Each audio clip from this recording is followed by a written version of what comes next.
తెలంగాణలో ప్రభుత్వ స్కూల్ విద్యార్థులకి గుడ్ న్యూస్ చెప్పింది సర్కార్. వచ్చే విద్యా సంవత్సరం నుంచి ఎడ్యుకేషన్ కిట్ల పంపిణీకి సిద్ధమైంది. తెలంగాణలో గురుకులాలతో సమానంగా అన్ని పాఠశాలల విద్యార్థులకు ఎడ్యుకేషన్ కిట్లు అందించేందుకు నిర్ణయించింది రాష్ట్ర ప్రభుత్వం.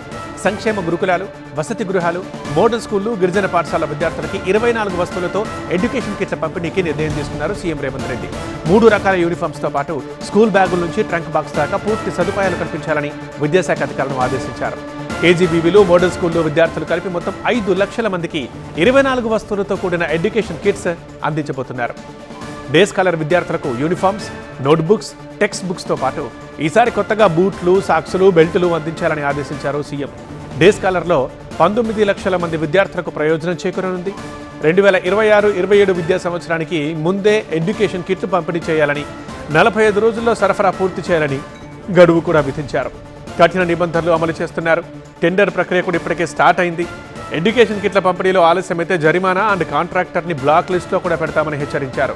ప్రతి వస్తువుకి QR కోడ్తో ఉండాలని, అత్యంత పారదర్శకంగా ఎడ్యుకేషన్ కిట్స్ పంపిణీ ఉండాలంటున్నారు సీఎం.